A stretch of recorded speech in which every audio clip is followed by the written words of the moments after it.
Hi guys, so the Chancellor of the Exchequer Rishi Sunak was interviewed by Sky News and he described Boris Johnson's Brexit deal as a unifying moment. He also mentioned how it's going to benefit ordinary people, businesses and such. Now, I'll get to the unifying bit in a moment, but let's hear what he had to say.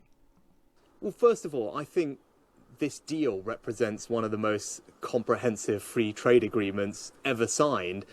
Okay, we're 7 seconds in and he's already telling lies. Now, it's not the most comprehensive trade deal ever signed because it excludes services. Now, 80% of UK trade is in services. 80%. Now, the general public probably don't know about this, but Rishi Sunak does know about this. And him calling this a comprehensive trade deal while leaving out a huge amount of UK trade is lying. He's lying to the public here because services are not included in this trade deal. And I've said this before, from next year, the UK government will be back in Brussels to negotiate a trade deal that includes, to negotiate some sort of deal that includes trade in services, because that's not included at the moment. And the City of London and many other financial areas around the UK will need to have some sort of agreement with the European Union if they want to trade in services, which is hugely important. And it's a good deal for British families, businesses and jobs. We're not getting very far here. So it's good for British families, businesses and jobs. Okay, well, let's have a look at jobs, for example. We start with jobs. This is a website that monitors the amount of jobs lost since the beginning of the transition period. So when the UK left the European Union officially, there have been 436,296 jobs lost as of the 31st of January. Okay. So as soon as the UK entered the transition period, this number of jobs has been lost. This is not, how is this beneficial for jobs? This is going to get bigger. This is not going to get smaller. But let's hear what else he had to say. Yes, and of course he mentioned businesses and he mentioned families. Okay, I've asked Brexiteers. I can't, unfortunately, speak directly to Rishi Sunak, but I've spoken to Brexiteers and I've asked them, how do you personally benefit from Brexit? How is your family going to benefit from Brexit?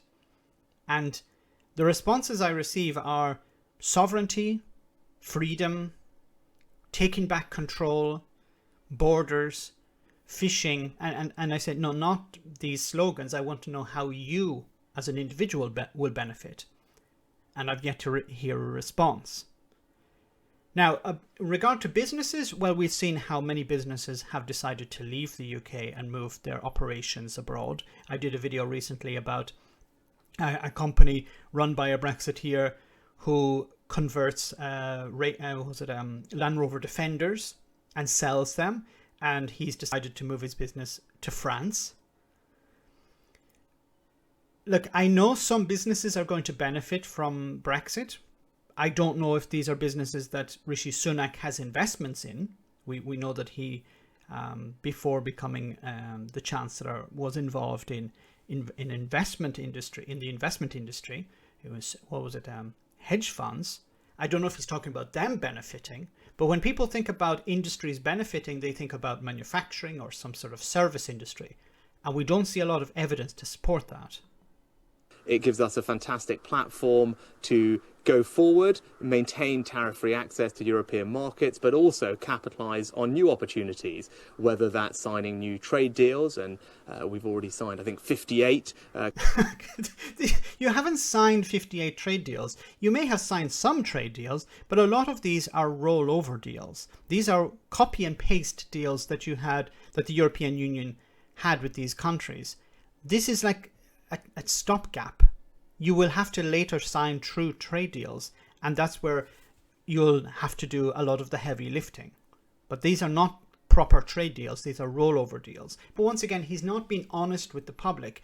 why are you not being honest with the public? Is it because maybe Brexit isn't all that good of an idea? You have to remember that Rishi Sunak is not the type of Brexiteer that is ideological. He's not in it for controlling foreigners coming into the country. He's more on the economic side. He understands that certain industries are going to close down and other companies are able to come in and buy them up cheaply and make a profit out of it. That's his side of Brexit. He doesn't care about, or he's not interested in immigration or fishing or things like that. Covering about £200 billion worth of trade with more to come, or trying new things like free ports, for example. Free ports are not new. Which will create jobs, drive investment and increase trade. So all of that is exciting to look forward to, but in the short term our challenge remains for dealing with coronavirus, making sure that we've got economic support in place for British families and businesses as they go through what is a difficult winter period.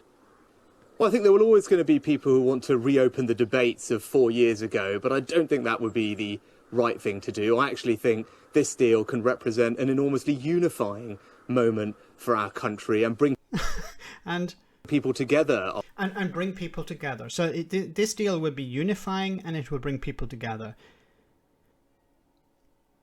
Over the last 4 years, Remainers have been called traitors. They have been told to leave the country. They've been told that they don't deserve to be called British.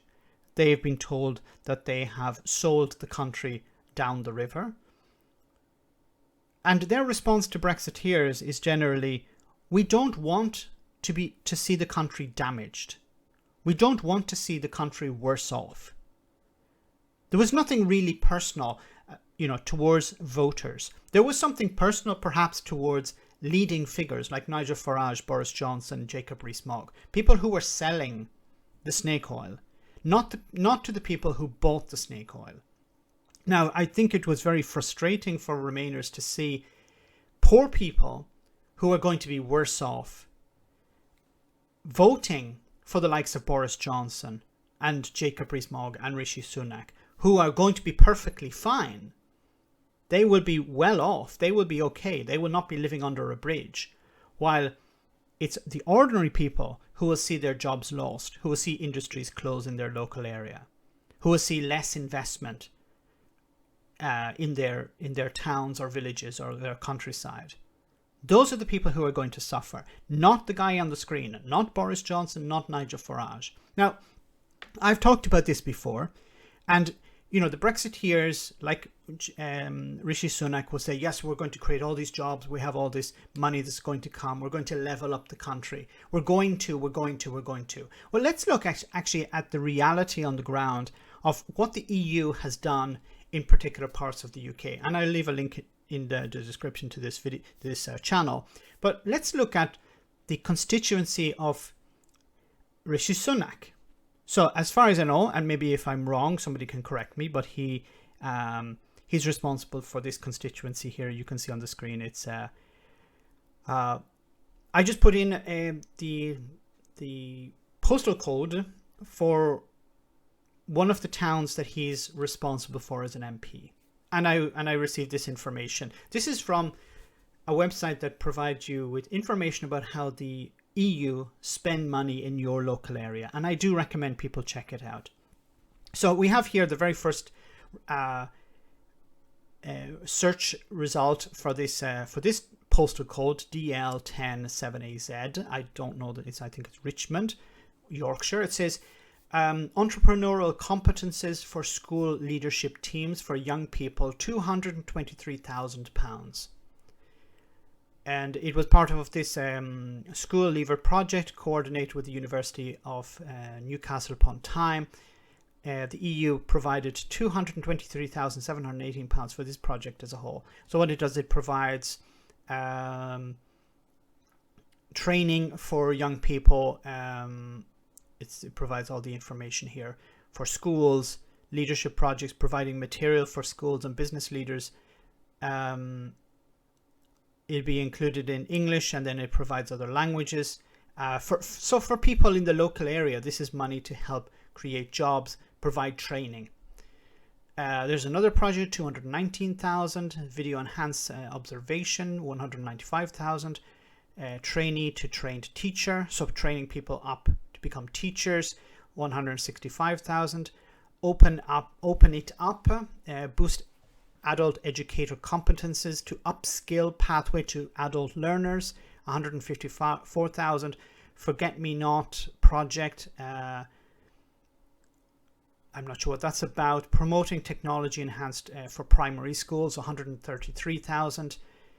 Adult training adults online, 111,000. You can see here all the way down. This is just for one postal code. If you go onto the map, you'll find other information about how the European Union is spending money in your local area. Now, is Rishi Sunak going to replace this money that's lost? Because this money will end, okay? From the 1st of January, or it has perhaps in some cases already finished. Perhaps these are projects that are ongoing for a number of years, so they will still receive some financing. But once that's over, that money is gone. So will Rishi Sunak replace that money, or will these areas be abandoned? Now, if these areas are abandoned and Rishi Sunak does not reinvest money in those areas, then who do you blame? Do you blame Rishi Sunak? Do you blame Boris Johnson? Do you blame voters for voting these people in? Do you blame the EU? Who do you blame? I just hope that people moving forward will realize that they voted for something. They were told they were going to benefit. They didn't benefit, and they actually lost something. Let me know in the comment section, guys, what you think. As always, your comments are greatly appreciated. Thanks a lot. I want to say a big thank you to all of my patrons. You ensure that this channel continues to exist. I'm eternally grateful for all of your support. If you join Patreon, you will receive instant access to our Discord server, where we have both audio and video chats. You can chat with me and other patrons, where we discuss important and non-important issues. Becoming a patron per month costs about the same as a large coffee, so why not check it out?